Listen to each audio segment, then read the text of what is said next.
नमस्कार दोस्तों, welcome back to your own channel Wealth Saga. दोस्तों एसबीआई में काफी ज्यादा लोगों ने शॉर्ट पोजीशंस क्रिएट कर रखी हैं। मेरे पास क्वेश्चंस तो आ ही रहे हैं, साथ में ये चीज आपको ऑप्शन चेन के डेटा पे भी दिखाई पड़ रही है। दोनों चीज दिखाएंगे, चार्ट के एनालिसिस भी करेंगे, सारे इंपॉर्टेंट फैक्टर्स को देखेंगे कि कल क्या हो सकता है। फिलहाल बात करें अगर एसबीआई के परफॉर्मेंस की, तो जो अभी ब्रोकिंग एजेंसीज हैं, ब्रोकिंग फर्म्स हैं, उन्होंने बहुत लंबे चौड़े टारगेट दे दिए हैं। दोस्तों ये चीज मैंने अपनी इंस्टाग्राम पे स्टोरी पोस्ट करी थी, आई एम श्योर आपने इसको देखा होगा। अगर नहीं देखा है तो मैं आपको समझा रहा हूं। सीएलएसए ने टारगेट दिया है 650, एचएसबीसी ने 485, जेपी मॉर्गन ने 515, कोटक महिंद्रा 470, मॉर्गन स्टैनली 600 और मैक्वेरी ने दिया है 450, जो कि सबसे कॉन्जर्वेटिव टारगेट है। और अभी एसबीआई का प्राइस चल रहा है 400, तो मतलब जो सबसे कॉन्जर्वेटिव है वो भी बता रहा है कि 10% की अपसाइड आपको एक्सपेक्ट करनी चाहिए। लंबे चौड़े टारगेट के बारे में बात करें तो 650 तक का सीएलएसए का आंकड़ा है। अब कंपनीज ने ये जो टारगेट्स दिए हैं, ये जो इनकी एनालिसिस है, ऐसा क्यों एनालिसिस है इसको समझते हैं। दोस्तों बैंकों की जो मेन इनकम होती है, जो इंटरेस्ट इनकम आती है, वो आती है लोन पोर्टफोलियो से। जितना बेहतर लोन पोर्टफोलियो होगा, जितना ज्यादा लोन ये डिसबर्समेंट करेंगे, उतना बेहतर इनके पास इंटरेस्ट इनकम आएगी। फिलहाल बात करें अगर हम लोग बैंक के कार लोन के ट्रेंड में, तो जो कि दिसंबर जनवरी फेब में गिर रहा था, अभी मार्च में आपको अच्छी खासी अपसाइड दिखाई पड़ रही है। पर्सनल लोन के फ्रंट को देख लेते हैं। पर्सनल लोन का फ्रंट अगर आप देखेंगे तो आप पाएंगे कि जो दिसंबर जन और फेब में आपको गिरावट दिखाई पड़ रही थी, वहीं पर अभी आपको डिसबर्समेंट में तेजी दिखाई पड़ रही है इन दी मंथ ऑफ मार्च। अब बताओ है सॉलिड कि नहीं। इसके अलावा दोस्तों होम लोन के फ्रंट पे भी तेजी दिखाई पड़ रही है, जो कि आपको दिसंबर जनवरी फेब में गिरावट दिखाई पड़ रही थी, उसमें भी आपको 96% का उछाल दिखाई पड़ रहा है डिसबर्समेंट में। तो बेसिकली 93% का टू बी स्पेसिफिक। तो इसका मतलब क्या है? इसका मतलब यह है कि कंपनी के कामकाज में सुधार दिखाई पड़ रहा है, एफिशिएंसी इंप्रूव हो रही है। इसी कारण आपको यह चीज उसके प्रॉफिट्स में, कंपनी के Q4 के रिजल्ट्स में भी दिखाई पड़ रही है। तो Q4 के क्विक रिजल्ट्स पे अगर हम लोग क्विक नजर डालें तो हमें दिखाई पड़ेगा कि ईयर ऑन ईयर 81% का जंप आया है नेट प्रॉफिटेबिलिटी में। बात समझ में आ रही है आपको? 81%। अगर हम लोग बात करें जो नेट प्रॉफिट की, तो नेट प्रॉफिट बढ़ा क्यों है? Higher interest income. मैंने आपको समझा भी दिया, एक्सप्लेन भी कर दिया और उसका डिस्ट्रीब्यूशन भी बता दिया कि हायर इंटरेस्ट इनकम क्यों है। अगर हम लोग बात करें कंपनी की डिविडेंड पॉलिसी की, तो 2017 से कंपनी ने डिविडेंड अनाउंस नहीं किया, तभी अभी उसने 4 रुपीज पर इक्विटी शेयर का डिविडेंड भी अनाउंस किया। What does this signify? This signifies कि कंपनी के पास कैश सरप्लस भी जनरेट हो रहा है। अगर हम लोग बात करें नेट इंटरेस्ट इनकम की कितने जंप हुई है, तो 19% का जंप आया है as compare to previous year. अगर हम लोग बात करें अदर इनकम की, तो अदर इनकम में भी 21.6% का जंप है। तो बेसिकली हर एक फ्रंट पे एसबीआई बेहतर परफॉर्म कर रहा है। अगर हम लोग बात करें कभी भी किसी बैंक के परफॉर्मेंस की, तो दो चीजें हम लोग को देखना, ऑब्जर्व करना बहुत जरूरी होता है। पहली चीज नेट इंटरेस्ट इनकम, दूसरी चीज है एसेट्स। एसेट्स मतलब क्या उसने लोन्स दे रखे हैं और एसेट की क्वालिटी कैसी रही है। तो अगर आप बात करें एसेट की क्वालिटी की, मतलब कितना एनपीए वगैरह अभी प्रेजेंटली हो रखा है, तो जो ग्रॉस एनपीए है एसबीआई का उसमें भी आपको अच्छी खासी गिरावट दिखाई पड़ रही है। अगर हम लोग बात करें पिछले क्वार्टर में, दैट इज दिसंबर क्वार्टर में, जो ग्रॉस एनपीए था 5.44%, उसमें गिरावट दिखाई पड़ रही है, अभी वो 5 के भी नीचे चला गया है। मतलब ग्रॉस एनपीए जो एनपीएज हैं उसमें कमी दिखाई पड़ रही है। और दोस्तों यही रीजन है कि बैंक कॉन्फिडेंट है कि आगे भी आने वाले समय में उसकी एसेट क्वालिटी अच्छी रहेगी, और उसने अपने बैड लोन के प्रोविजंस को काटा है। पिछले साल के कंपैरिजन में 16.6% कम प्रोविजनिंग किए हैं, क्योंकि बैंक को कॉन्फिडेंस है कि उसके आगे आने वाले समय में एसेट क्वालिटी अच्छी रहेगी। और यही चीज है, यही रीजन है कि मार्केट के जो ब्रोकिंग हाउसेस हैं वो इसके टारगेट्स को इतना ऊपर लेकर के जा रहे हैं। दोस्तों ब्रोकिंग हाउसेस क्या कह रहे हैं उसको मैं ज़्यादा तवज्जो देता नहीं हूं, और मैं उसको ज़्यादा खास उसमें इंटरेस्ट लेता नहीं हूं। लेकिन मुझे जो मेरी पर्सनल एनालिसिस है वो ज़्यादा कॉन्फिडेंस देती है कि वो क्या बोल रही है। तो दोस्तों मैं हमेशा आपको कहता रहता हूं, अगर आपको पब्लिक सेक्टर बैंक्स में कोई भी चॉइस उठानी है तो एसबीआई ही है। अगर आप बात करें प्राइस टू अर्निंग रेशियो की, तो आप कंपेयर कर लीजिए, कोई भी कंपनी, कोई भी पीएसयू बैंक का स्टॉक इसके बराबर के प्राइस टू अर्निंग रेशियो पे नहीं है, मतलब एक अच्छे वैल्यूएशन पे अवेलेबल है। अगर आप बात करें रिटर्न ऑन इक्विटी की, कोई भी इसके आसपास नहीं है। रिटर्न ऑन एसेट, कोई भी बैंक आसपास नहीं है। तो बेसिकली ये क्या दर्शाता है? ये दर्शाता है कि अगर पीएसयू बैंक में कोई चॉइस पिकअप करनी है, या फिर अगर आपको ट्विकिंग करनी है, अपने पोर्टफोलियो में रीजिग करना है, तो अब बाकी सारे के सारे पीएसयू स्टॉक्स को हटा करके आपको एसबीआई को डालना पड़ेगा। दोस्तों जब कभी भी आप किसी बैंक के स्टॉक को एनालाइज करते हैं, मैंने अभी आपको बताया कि आपको रिटर्न ऑन एसेट डेफिनेटली देखना चाहिए। तो अगर आप रिटर्न ऑन एसेट देखेंगे एसबीआई का, तो पिछले कई क्वार्टर से आपको जबरदस्त इंप्रूवमेंट दिखाई पड़ रहा है। ऐसा कोई क्वार्टर नहीं हुआ है जिसमें आपको जंप नहीं दिखाई पड़ रही है। 0.37, 0.42, 0.44, 0.49, 0.58 है कि नहीं, जंप दिखाई पड़ रहा है। तो ये दर्शाता है कि आपका जो रिटर्न है आपके एसेट में, आप काम काज कर रहे हैं, आप बेहतर मेहनत कर रहे हैं, आपकी एफिशिएंसी इंप्रूव हो रही है, और वही चीज है आपको अपने एसेट के कंपैरिजन में बेहतर रिटर्न मिल रहे हैं।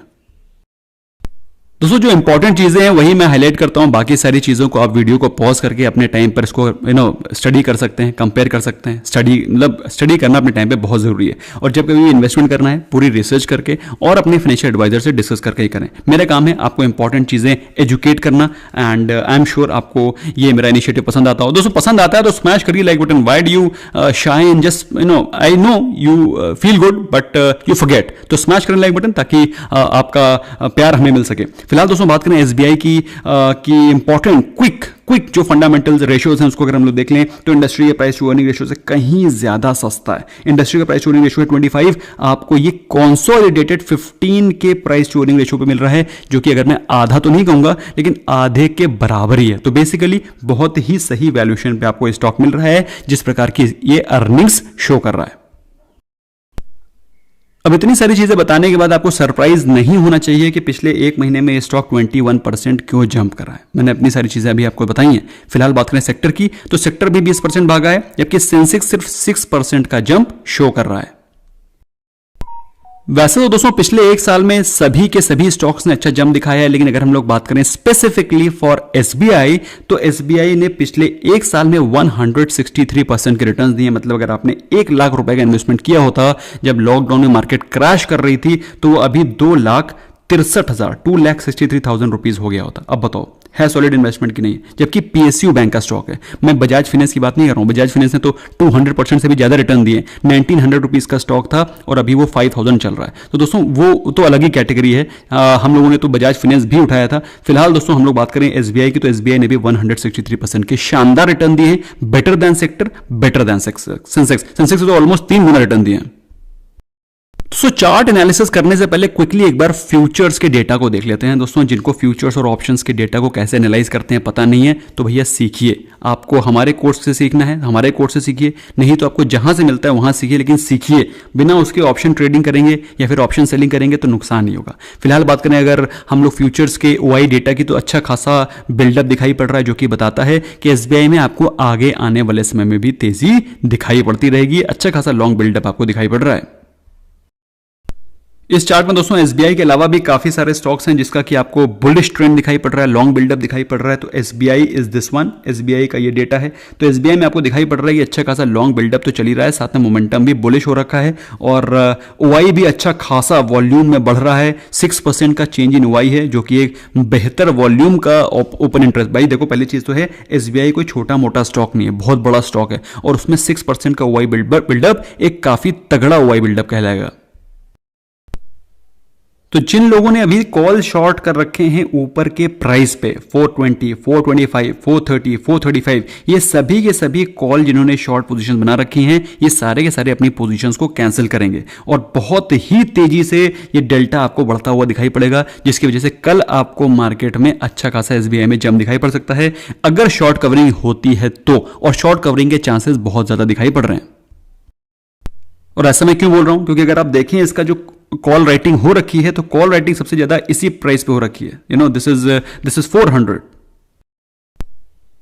तो पुट राइटिंग से ज्यादा आपको कॉल राइटिंग की पोजीशन दिखाई पड़ रही है, जिसकी वजह से ये जब पोजीशन स्क्वायर ऑफ होंगी या फिर अपनी पोजीशंस को ये यहां से अनवाइंड करेंगे, तो फिर आपको अच्छा खासा बाइंग और अच्छा खासा जंप दिखाई पड़ सकता है। बेसिकली इसमें एक अच्छी खासी आर्बिट्रेज ट्रेडिंग के भी ऑप्शन दिखाई पड़ रहे हैं। बेसिकली कहने का मतलब ये है, ओवरऑल कहने का मतलब ये है कि एसबीआई ने आपको पॉजिटिव मोमेंटम एक्सपेक्ट करना चाहिए। 450 के प्राइस पे भी जो सबसे दूर स्ट्राइक प्राइस है, deep out of the money trade है, उसमें भी आपको अच्छा खासा कॉल राइटिंग दिखाई पड़ रही है। ये सारी कॉल राइटिंग की पोजीशंस हैं, ये सारी की सारी कल कटेंगी।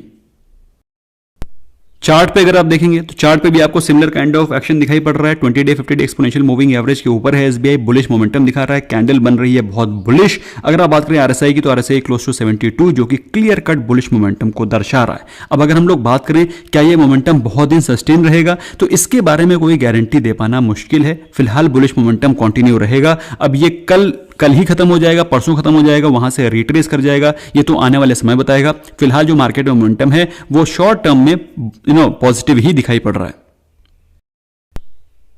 लेकिन दोस्तों एसबीआई जनरली अपने रिजल्ट्स के बाद अच्छा खासा मूवमेंट दिखाने के बाद वहां से रीट्रेस डेफिनेटली करता है। तो अगर आपको लग रहा है कि अगर आपको एसबीआई में फ्रेश पोजीशंस बनानी है तो मेरे हिसाब से थोड़ा सा वेट कर सकते हैं। आपको 400 से लेकर 405 410 के बीच में आपको स्टॉक फिर से मिलेगा। अगर बाई चांस कल बहुत बड़ा गैप अप हो जाता है या बहुत बड़ा जंप कर जाता है, मेरे हिसाब से आपको इस प्राइस का वेट करना चाहिए, क्योंकि in the month of Feb also the similar kind of thing happened और एसबीआई ने फिर से रीट्रेस करके अपने 370 के लेवल्स लगाए थे। तो मैं ये कह रहा हूं अगर बाई चांस ये जंप अप हो जाता है तो आपको ज्यादा चेस करने की जरूरत नहीं है। You have to wait patiently, अपना जीटीडी ऑर्डर लगा करके रखिए अराउंड 400 405 के आसपास, वहां पर आप इसको फ्रेश बाय कर सकते हैं अगर आप करना चाहते हैं तो।